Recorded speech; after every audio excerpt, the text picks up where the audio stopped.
Hello বন্ধুরা, good afternoon. সবাই কেমন আছে? ভালো আছো? আমি আছি মোটামুটি। চলো, অনেক দিন বাদে রান্নার ভিডিও করতে এলাম। সবাই ভালো আছে তো? Good afternoon.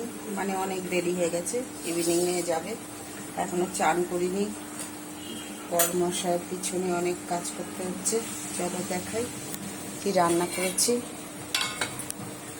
এই যে করেছি, এখানে আলু ভাজা করেছি, আলু জিরে ফোড়ন দিয়ে।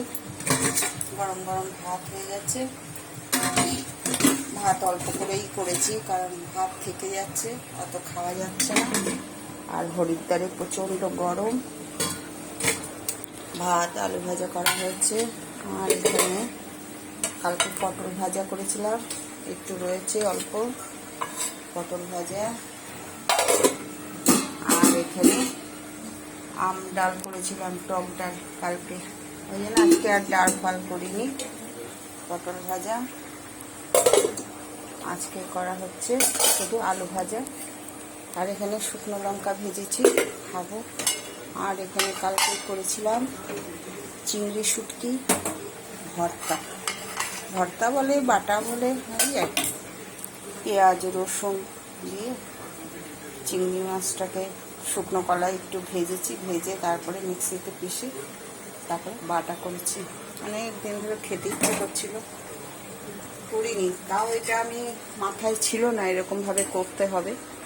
আমি ফেসবুকে একজনকে দেখেছি করতে, খেতে, তাই করলাম। আর এখানে করছি ভেন্ডি আলু তরকারি।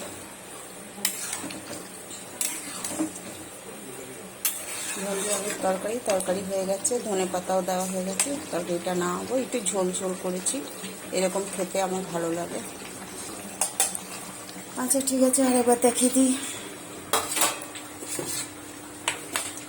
গরম গরম ভাত হয়ে গেছে। করেছি এখানে কালো জিরে ফোড়ন দিয়ে আলু ভাজা, শুকনো লঙ্কা ভেজেছি। কালকের অল্প পটল ভাজা রাখা আছে, অল্প কালকের কাঁচা আম দিয়ে টকের ডালও রাখা আছে। আর এখানে শুটকি বাটা, চিংড়ি শুটকি বাটা। আর এখানে ভেন্ডি আলুর তরকারি। আজকে শুধু আলু ভাজা ভেন্ডি আলুর তরকারি করেছি, আর শুকনো লঙ্কা ভাজা করেছি, আর বাকি সব কালকের। ঠিক আছে বন্ধুরা, সবাই ভালো থেকো, সুস্থ থেকো। গুড আফটারনুন, গুড ইভিনিং দুটোই বলে দিলাম। বড় মশাইকে একটু বসালে বসছে, নিজের সাপোর্টেই বসছে, কিন্তু নিজে নিজে এখনো উঠতে পারছে না, কথাও বলে।